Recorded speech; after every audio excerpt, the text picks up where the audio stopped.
Hi, I'm Professor Goins, and welcome to the Math Professor's YouTube channel. If you're looking for videos explaining topics in pretty much any college mathematics course, please consider subscribing, checking out playlists, watching videos, liking, commenting, and sharing those videos. Those are all really simple interactions that you can do that help us to grow, and we would greatly appreciate it. Let's get into the current video. I want to talk about in a topology course what we mean by a Hausdorff space, and give some motivation for why we discuss those and prove a couple of things with them. So let me go ahead and first of all give you some piece of motivation. Let's say I have a metric space. Okay, so let's say this is my metric space, and let's talk about a sequence in a metric space. Let's say I have the sequence xn. And let's say that the sequence xn, I know that that sequence, let's say it converges to some point, let's say A. Well, what do we mean by that? What does it mean to have a convergent sequence in a metric space? Well, let's say I've got the point A is here. What I mean to say that it's convergent is I can choose any open set containing A. And the idea is that the sequence will eventually be completely inside of A. In other words, the tail of the sequence will eventually be inside that disk. And I can keep choosing my disk smaller and smaller, and the tail of the sequence will eventually end up in there. Now, of course, with a metric space, we've got a very rich structure of open sets. We've got lots of open sets. Now, if I look at more of an abstract sense in a topological space, we may or may not have a lot of open sets. For example, let's say in my set X, which consists of, let's say 1, 2, let's just say through, say 1 through 6, let's say my topology, I'm not going to give an entire topology here, but let's say the smallest open set that contains 1 is, let's say 1, 2. Okay.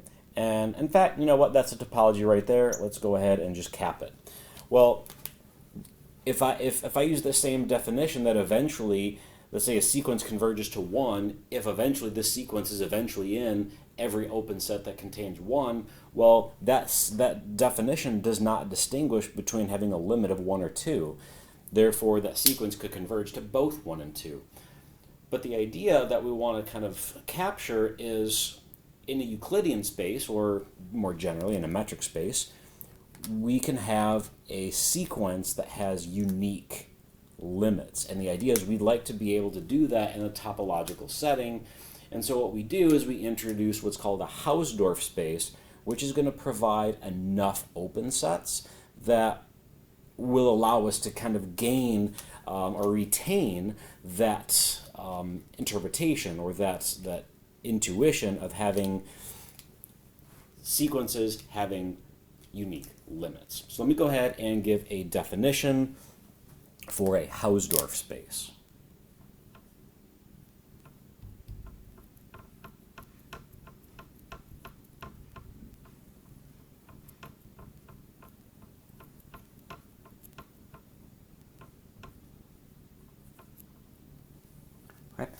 This topological space x tau is a Hausdorff space if for every pair of distinct points in X, in other words, A and B are in X and A and B have to be distinct, there exists an open neighborhood of A and there exists an open neighborhood of B such that U intersect V is empty.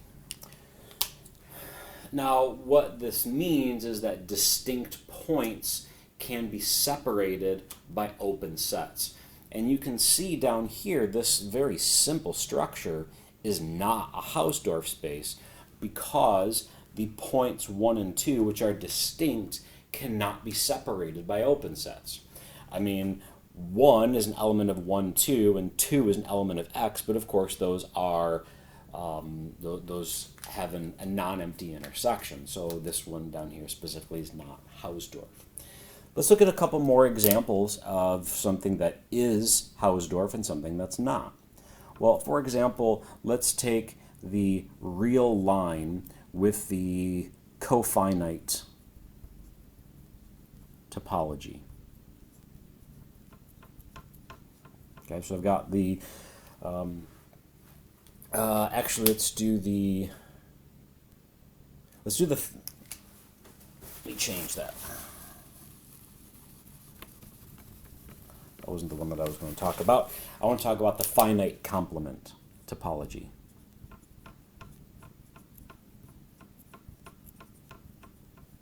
Okay, where a set is open if its complement is finite. Well, let me go ahead and pick 2 points in there. So let's say A is equal to 0, and let's say B is equal to 2. Is it possible to separate those with open sets? Well, let's just pick an open set for each one of those. Let's say U is the set consisting of negative infinity up to 1 union, let's say 1 to infinity. This set is open because its complement is finite. And then let's say V is negative infinity to 3 union 3 to infinity. U is an open neighborhood of 0, and V is an open neighborhood of 2. But let's look at their intersection. Clearly their intersection is non-empty. Now you could say, all right, well, let's just start deleting some other points of this. Well, I can't delete enough points so that way the intersection is going to be empty, considering they have to be such, the sets have to be such that their complement is finite. So there's no way that I can actually separate A and B, and therefore this topological structure here is not Hausdorff. It's not a Hausdorff space.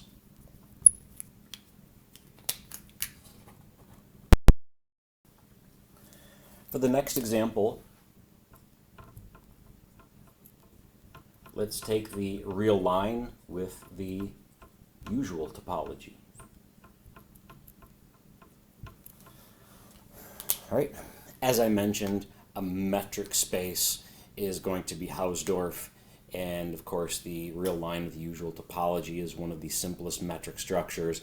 But just to kind of add a visual to this, if I take any points, let's say I take 0 and 2, of course I can take the open interval from -1 to 1, so let's say U is -1 to 1, and then I say V is going to be, let's say, 1 to 3. Then there's open neighborhoods of 0 and 2 respectively that of course separate 0 and 2. So I've got that one and that one. And of course we can pick any pair of points and we can always separate those with open sets. So the real line with the usual topology is open. Okay, now let me go ahead and prove one of the, well, the statement that I mentioned at the beginning. That's what we want to add to our class of topological spaces, and that is the uniqueness of limits. That's why we introduce what's called the Hausdorff space, and that's why we sometimes, when we're proving theorems or when we're looking at certain ideas, we sometimes limit our class of topological space to Hausdorff spaces, so that way we do kind of retain some of that intuition that we get from a metric space. So we kind of retain some of that geometric intuition. So what I want to do is let me prove the uniqueness of limits in a Hausdorff space. All right. So let's say if xn is a sequence in a Hausdorff space x tau, if it converges, it has a unique limit.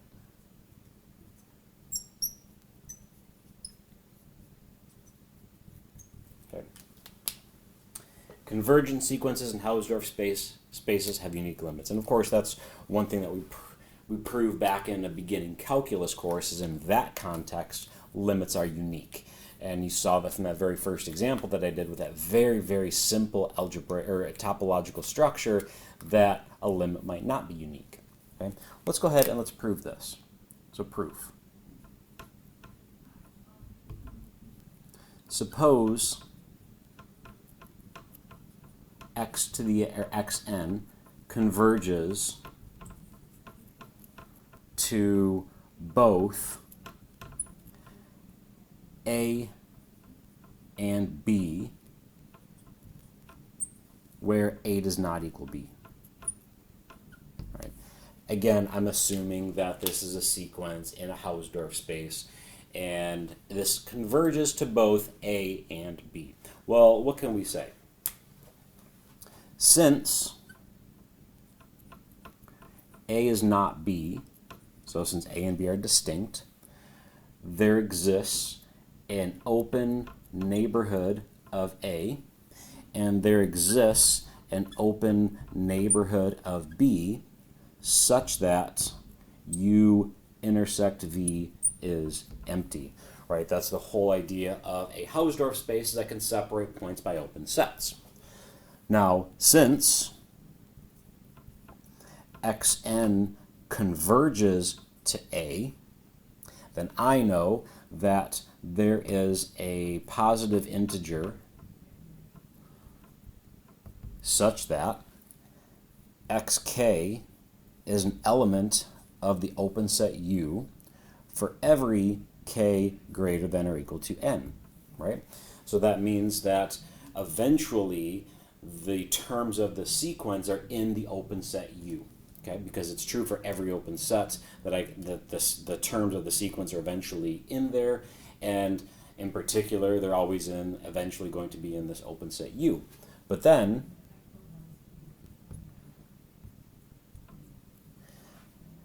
for every k greater than or equal to n, xk is not an element of v, because u and v are disjoint.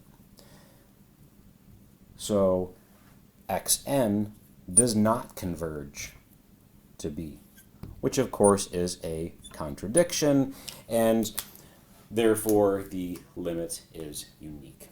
Okay, so this was kind of the main motivating concept behind introducing a Hausdorff space, is so that way limits are unique. Thank you for watching. Please consider subscribing.